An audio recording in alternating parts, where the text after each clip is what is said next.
বেগম খালেদা জিয়া 18 দলীয় জোটের মাধ্যমে তিনি মার্চ ফর ডেমোক্রেসি কর্মসূচি ঘোষণা দিয়েছিল। সেই মার্চ ফর ডেমোক্রেসির জন্য সারা দেশের মানুষ মুখিয়েছিল, সারা দেশের মানুষ ঢাকা অভিমুখে আসার জন্য সবাই প্রস্তুত ছিল। কিন্তু যখন Begum Khaleda Zia March for democracy কর্মসূচি ঘোষণা দিয়েছিল 29শে ডিসেম্বর, সেদিন বিএনপির নেতৃ পর্যায়ের মানুষরা সেদিন রাজপথে নামেনি। আমরা আশা করেছিলাম সেদিন বিএনপির ছাত্র দল, যুব দল এবং বিভিন্ন পর্যায়ে যারা আছে তারা রাজপথে নামবে এবং আমরা যারা মজলুমরা আছি সবাই একসাথে মিলে 18 দলীয় জোটে একসাথে রাজপথে নেমে আমরা এই খুনি হাসিনার পতন নিশ্চিত করব। কিন্তু সেদিন আমরা অবাক হয়েছি, বেগম খালেদা জিয়া তিনি নিজেই কষ্ট পেয়েছেন, তার ডাকে তার দলের নেতাকর্মীরা সেদিন রাজপথে নামেনি। কিন্তু আমরা দেখতে পেয়েছি ইসলামী ছাত্র শিবিরের সর্বপর্যায়ের নেতাকর্মীরা সেদিন রাজপথে নেমেছিল।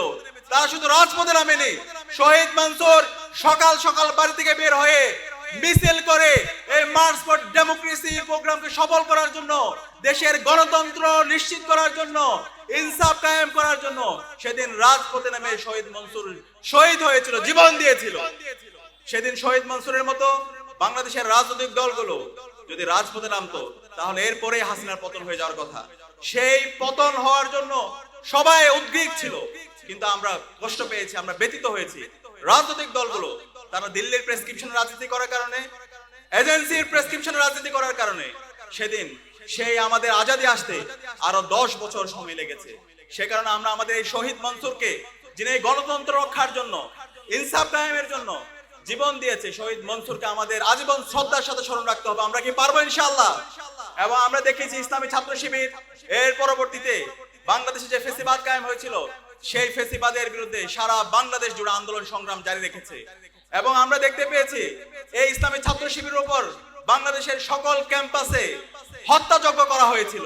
ইসলামী ছাত্র শিবিরের নেতাকর্মীদেরকে যেখানে পাওয়া গেছে সেখান থেকে তাদেরকে ধরে নিয়ে তাদেরকে বিভিন্ন ধরনের মিথ্যা মামলা দিয়ে তাদেরকে জঙ্গি হিসাবে সাব্যস্ত করে তাদেরকে বছরের পর বছর জুলুম নির্যাতন করা হয়েছে। ইসলামী ছাত্র শিবিরের কেন্দ্রীয় সভাপতি দেলাওয়ার হোসেন ভাইকে টানা 57 দিন রিমান্ডে দেওয়া হয়েছে। বাংলাদেশে আর কোনো ছাত্র সংগঠনের কেন্দ্রীয় সভাপতির উপর এই জুলুম করা হয়নি। ইসলামী ছাত্র শিবিরের সাবেক কেন্দ্রীয় সভাপতি সিরাজুল ইসলাম ভাইকে, বুয়েটা আবরার ফাহাদকে যেভাবে পিটিয়ে হত্যা করেছে ঠিক একই কায়দায় আমাদের সিরাজ ভাইকে সারা রাত ধরে বুয়েটের ছাত্রলীগের সন্ত্রাসীরা নির্যাতন করেছে। আমাদের চট্টগ্রামে শহীদ সাকিব ভাইকে দিনে দুপুরে কুপিয়ে হত্যা করেছে, শহীদ মুজাহিদ ভাইকে দিনে দুপুরে কুপিয়ে হত্যা করেছে। এভাবে আমাদের হাজার হাজার ইসলামী ছাত্র শিবিরের নেতা কর্মীদেরকে ছাত্রলীগের সন্ত্রাসীরা জুলুম নির্যাতন করেছে। কিন্তু ইসলামী ছাত্র শিবির একদিনের জন্য এদেশের মানুষের মুক্তির আন্দোলনে একদিনের জন্য তারা থামেনি, সবসময় আজাদী আন্দোলনে তারা নেতৃত্ব দিয়েছে এবং এই বাংলাদেশের মানুষের মুক্তির কথাগুলো ইসলামী ছাত্র শিবির বলেছে। এবং সর্বশেষ এই জুলাই বিপ্লবে আপনারা দেখেছেন ইসলামী ছাত্র শিবির এদেশের মানুষের মুক্তির কথাগুলো বলেছে। যখন ইন্টারনেট ব্ল্যাক আউট ছিল, কারফিউ জারি ছিল, যখন সবকিছু ডিসকানেক্ট অবস্থায় ছিল, ওই সময় ইসলামী ছাত্র শিবির সকল অংশীজনদেরকে সাথে নিয়ে সকল ছাত্র সংগঠন এবং রাজনৈতিক দলগুলোর সাথে যোগাযোগ করে সমন্বয়কদেরকে সেফ হোমে এনশিওর করার মাধ্যমে এই আন্দোলন কন্টিনিউ করেছে। এবং পুরো আন্দোলন জুড়ে আমাদের জুলাইয়ের শহীদরা আমাদেরকে রাস্তা দেখিয়েছে। শহীদ আবু সাইদ, শহীদ ওয়াসিম, শহীদ আলী রায়হান, শহীদ শান্ত সহ বিপ্লবের যে 2000 আমাদের ভাই বোন শহীদ হয়েছে, 40,000 আমাদের ভাই বোন গাজী হয়েছে, তারাই আমাদেরকে রাস্তা দেখিয়েছে। তাদের রাস্তার উপর ভিত্তি করে আজকে আমরা নতুন বাংলাদেশ পেয়েছি।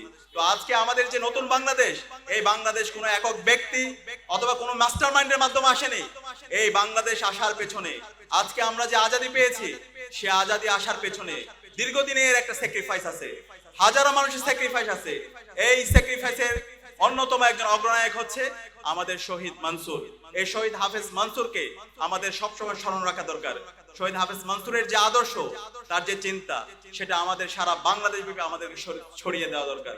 আজকে আমরা জুলাই বিপ্লবের পর আমাদের স্বপ্ন ছিল শহীদ মনসুর থেকে শুরু করে শহীদ আবরার ফাহাদ এবং জুলাইয়ের আমাদের যারা শহীদরা ছিল, তারা যে জন্য জীবন দিয়েছে একটা ইনসাফ ভিত্তিক বাংলাদেশ বিনির্মাণ করা, সেই বাংলাদেশ বিনির্মাণ করার জন্য আমাদের স্বপ্ন ছিল। কিন্তু আজকে আমরা যখন 16 মাস জুড়ে 16 মাস পর যখন আমরা পর্যালোচনা করি, আমাদের সেই ইনসাফ ভিত্তিক বাংলাদেশ এখন পর্যন্ত আমরা বিনির্মাণ করতে পারিনি। আমরা এখন পর্যন্ত এই সমাজের যে ফেসিবাদী কাঠামো গত 16 বছরে তৈরি হয়েছে, সেই ফেসিবাদী কাঠামোকে ভেঙে চুরমার করে দিতে পারিনি। আমরা এখন পর্যন্ত বাংলাদেশে গত 16 বছরে দিল্লির তাবেদাররা আমাদের যে প্রতিষ্ঠানগুলোকে প্রভাবিত করেছিল, সেই প্রতিষ্ঠানগুলোকে নতুন ভাবে আমরা বিনির্মাণ করতে পারিনি, এবং দিল্লির দালালদেরকে এই বাংলাদেশ থেকে এখন পর্যন্ত আমরা সমূল উৎপাদন করতে পারিনি। এই দিল্লির দালালদের বিরুদ্ধে কথা বলতে গিয়ে, আগ্রাসনের বিরুদ্ধে, আধিপত্যবাদের বিরুদ্ধে কথা বলতে গিয়ে আমাদের ভাই শরীফ ওসমান হাদিকে এই দিল্লির দালালরা এবং পতিত ফ্যাসিস্টরা তারা আমাদের শহীদ ওসমান ভাইকে শহীদ করেছে।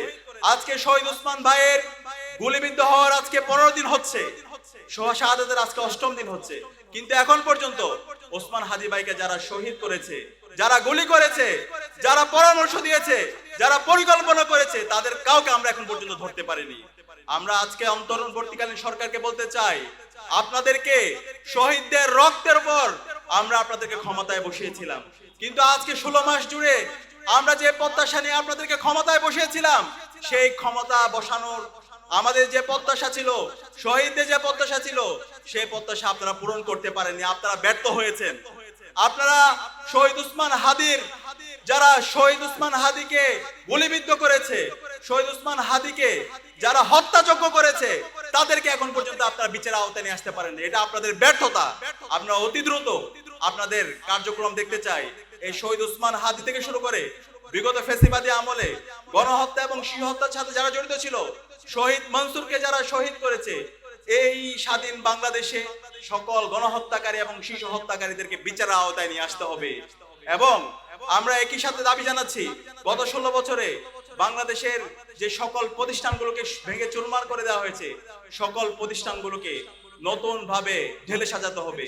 আজকে আমাদের শহীদদের আকাঙ্ক্ষার আলোকে আমাদের প্রস্তাবনা ছিল জুলাই সনদের পূর্ণ বাস্তবায়ন, কিন্তু আমরা জুলাই সনদের যে প্রস্তাবনা, সেই প্রস্তাবনাগুলোতে আমরা আজকে দেখতে পাচ্ছি বাংলাদেশের রাজনৈতিক দল, বড় রাজনৈতিক দলগুলো নোট অফ ডিসেন্ট দিচ্ছে, তারা সংস্কার চাচ্ছে না।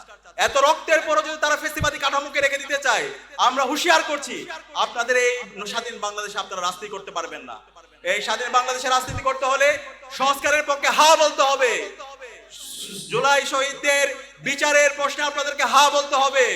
শহীদ ওসমান হাদিকে যারা হত্যা করেছে এবং যারা হত্যাযজ্ঞ করেছে, তাদেরকে সামাজিকভাবে এবং রাজনৈতিকভাবে বয়কট করা এবং বিচারের প্রশ্নে আপনাদেরকে হা বলতে হবে। এবং একটি ফ্রি, ফেয়ার, ক্রেডিবল, সুষ্ঠু নির্বাচন আয়োজন করার জন্য আপনাদেরকে হা বলতে হবে। এই বাংলাদেশ আর কারো বাপের না, কিন্তু বিভিন্ন ধরনের ষড়যন্ত্র এবং চক্রান্তের কারণে এবং রাজনৈতিক দলগুলো পার্শ্ববর্তী দেশের প্রেসক্রিপশনে রাজনীতি করার কারণে সেই আজাদি আমাদের আসেনি। পরবর্তীতে আমরা দেখতে পেয়েছি 2013 সালের 29শে ডিসেম্বর সেই যাত্রায় সকল আমরা অংশীজনরা ঐক্যবদ্ধভাবে আমাদের এই বাংলাদেশে ইনসাফ কায়েমের জন্য আমরা আমাদের লড়াই চালিয়ে যাবো ইনশাআল্লাহ। সে উদাত্ত আহ্বান জানি, কেউ যদি আবার এসে বাংলাদেশের সেই ফ্যাসিবাদী কাঠামোকে রেখে দিতে চায়, সে আগের মতো করে ক্ষমতার রাজনীতি করতে চায়, সেই চাঁদাবাজি, টেন্ডারবাজি, দুর্নীতি, মাসল পলিটিক্সের রাজনীতি করতে চায়, আমরা আপনাদেরকে হুঁশিয়ার করছি, এই শহীদদের বাংলাদেশে, আবু সাইদের বাংলাদেশে, শহীদ মানসুরের বাংলাদেশে, শহীদ ওসমান হাদির বাংলাদেশে এই রাজনীতি চলবে না। আপনারা কি একমত আছেন? ইনশাআল্লাহ। সে কারণে আজকে জুলাই বিপ্লবের মাধ্যমে যে তারুণ্য তৈরি হয়েছে, যে তরুণ প্রজন্ম তৈরি হয়েছে, তাদেরকে সজাগ থাকতে হবে। এই জুলাইকে একটা পরিপূর্ণ বিপ্লবে রূপ না দেওয়ার আগ পর্যন্ত আমাদেরকে বসে থাকলে চলবে না, আমাদেরকে রাজপথে থাকতে হবে। আমরা কি পারবো? ইনশাআল্লাহ। ইনশাআল্লাহ এই জুলাই বিপ্লবের মাধ্যমে আজকে বাংলাদেশে আমাদের ঐতিহাসিক সুযোগ এসেছে। এই ঐতিহাসিক সুযোগকে নষ্ট করার জন্য হাজারো ষড়যন্ত্র এবং চক্রান্ত হচ্ছে। সকল ষড়যন্ত্র এবং চক্রান্তকে আমরা নস্যাৎ করে দিব ইনশাআল্লাহ। যে জমিনে শহীদদের রক্ত আছে, সেই জমিনে ইনসাফ বিজয় হবে ইনশাআল্লাহ। আমরা আশা রাখবো বাংলাদেশের সকল রাজনৈতিক দল, ছাত্র সংগঠন ইনসাফের পক্ষে, বাংলাদেশে ফ্যাসিবাদের বিচারের প্রশ্নে, খুনি হাসিনার বিচারের প্রশ্নে এবং একই সাথে এই দিল্লির যারা তাবেদার আছে তাদের বিচারের প্রশ্নে আমরা সবাই ঐক্যবদ্ধভাবে আমাদের লড়াই সংগ্রাম জারি রাখবো ইনশাআল্লাহ। এই যাত্রায় আমরা আশা রাখবো ইসলামী ছাত্র শিবির সহ বাংলাদেশের সকল ছাত্র সংগঠন, রাজনৈতিক দলগুলো তারা ঐক্যবদ্ধ হবে। আমাদের কমন এনিমি ঠিক করে আমাদেরকে এগাতে হবে। আমরা দেখতে পাচ্ছি বিভিন্ন ধরনের বিভাজন এবং বিভিন্ন ধরনের ষড়যন্ত্র এবং চক্রান্ত হচ্ছে। এখন আমাদের আর বিভাজনে নিজেদের মধ্যে ব্যস্ত রাখলে চলবে না, এখন আমাদের জাতীয় ঐক্যের সময়। আমরা আশা রাখছি সকল ছাত্র সংগঠন, ছাত্র শিবির, ছাত্র দল, ছাত্র শক্তি সহ সকল ছাত্র সংগঠন, বিএনপি, জামাত সহ সকল রাজনৈতিক দলগুলো ঐক্যবদ্ধভাবে বাংলাদেশে জুলাইয়ের শহীদদের আকাঙ্ক্ষার আলোকে একটি ইনসাফ ভিত্তিক বাংলাদেশ বিনির্মাণ করার জন্য আমরা আমাদের ঐক্যবদ্ধ লড়াই চালিয়ে যাব। সেটাই আজকের শহীদ মানসুরের শাহাদাত বার্ষিকীতে আমাদের নতুন ভাবে শপথ নেওয়ার জন্য এটা আমাদের যথোপযুক্ত সময়। আমরা আশা রাখছি ফেলা বাংলাদেশ ইসলামী ছাত্র শিবির ঢাকা মহানগরী উত্তর শাখা কর্তৃক আয়োজিত শহীদ হাফেজ মানসুর আহমেদের 12তম শাহাদাত বার্ষিকী উপলক্ষে আজকের বিশাল ছাত্র সমাবেশ উপস্থিত, আজকের অনুষ্ঠানের অতিথিবৃন্দ, উপস্থিত শহীদ পরিবারের সদস্যবৃন্দ, সাংবাদিক বন্ধুগণ এবং বিপ্লবী ছাত্র জনতা, আসসালামু আলাইকুম ওয়া রাহমাতুল্লাহি ওয়া বারাকাতুহু। আমরা শুরুতেই শ্রদ্ধার সাথে স্মরণ করছি বাংলাদেশের আজাদী আন্দোলনের সকল শহীদদের, বিশেষ করে গণতন্ত্রের জন্য, বাংলাদেশের মানুষের আজাদীর জন্য যখন কেউ রাস্তায় নেমেনি, যখন বাংলাদেশে আপসহীন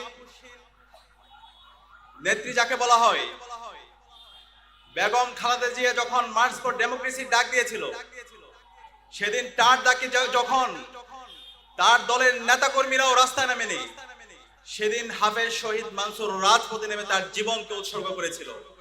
সেই শহীদ মানসুরকে আজকে আমরা শ্রদ্ধার সাথে স্মরণ করছি।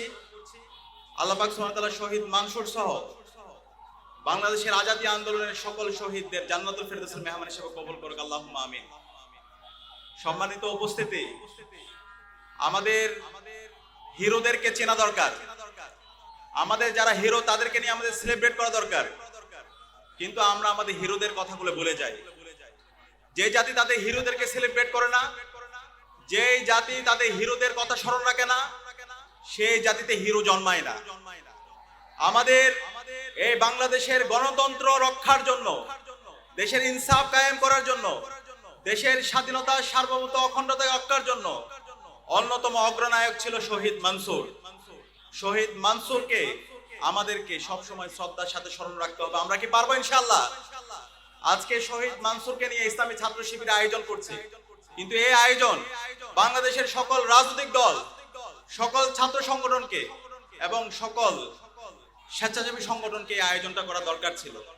আমি বাংলাদেশ ইসলামী ছাত্র শিবির ঢাকা মহানগর উত্তর শাখাকে ধন্যবাদ জানাচ্ছি শহীদ মানসুরকে নিয়ে আজকের এই আয়োজনটি করার জন্য।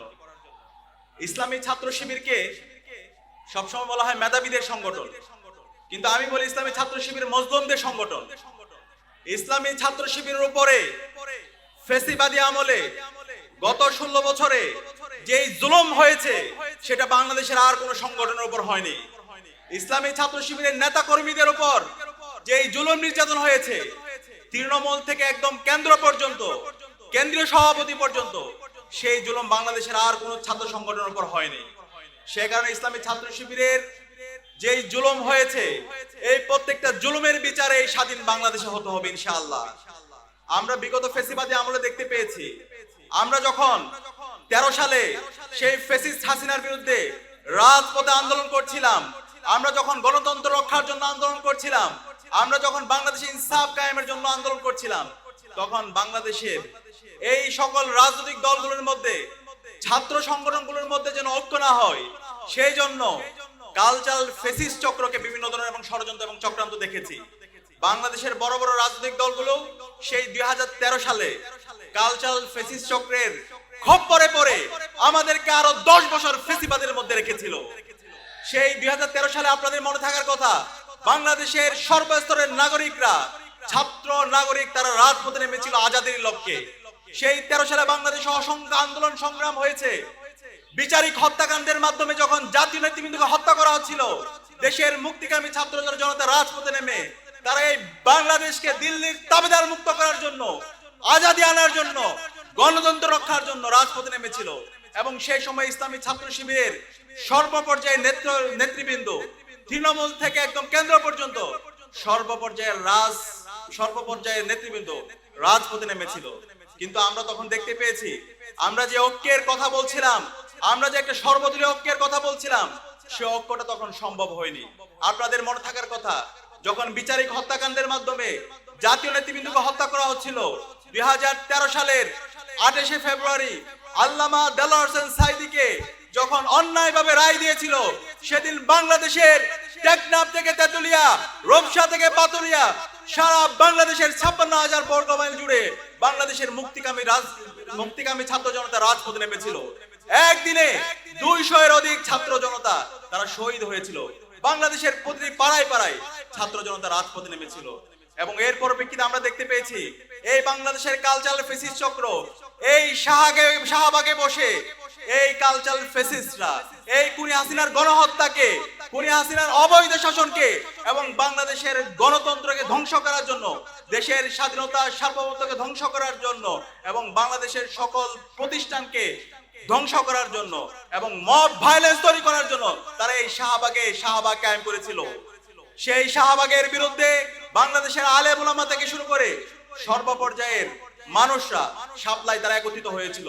তারা এই শাহবাগের ফেসিবাদের বিরুদ্ধে একসাথে বাংলাদেশের সকল মানুষরা তখন কথা বলেছিল। কিন্তু ওই সময়ে আমরা আশা করেছিলাম বাংলাদেশের সকল রাজনৈতিক দলগুলো তারা একত্রিত হয়ে, শাপলা একত্রিত হয়ে এই কালচারাল ফেসিবাদের বিরুদ্ধে, এই খুনি হাসিনার বিরুদ্ধে, এই দিল্লির বিরুদ্ধে একসাথে কথা বলে আমরা বাংলাদেশে আজাদি নিয়ে আসবো। কিন্তু আমরা 5 মে দেখতে পেয়েছি বাংলাদেশের রাজনৈতিক দলগুলো, মেজর পলিটিক্যাল পার্টিস গুলো তারা একত্রিত হতে পারেনি। কিন্তু ইসলামী ছাত্র শিবিরের জায়গা থেকে আমরা চেষ্টা করেছিলাম সকল ছাত্র সংগঠনকে এবং সকল রাজনৈতিক দলগুলোকে এক বিন্দুতে মিলিত করে আমরা একটা গণবিপ্লব করার জন্য।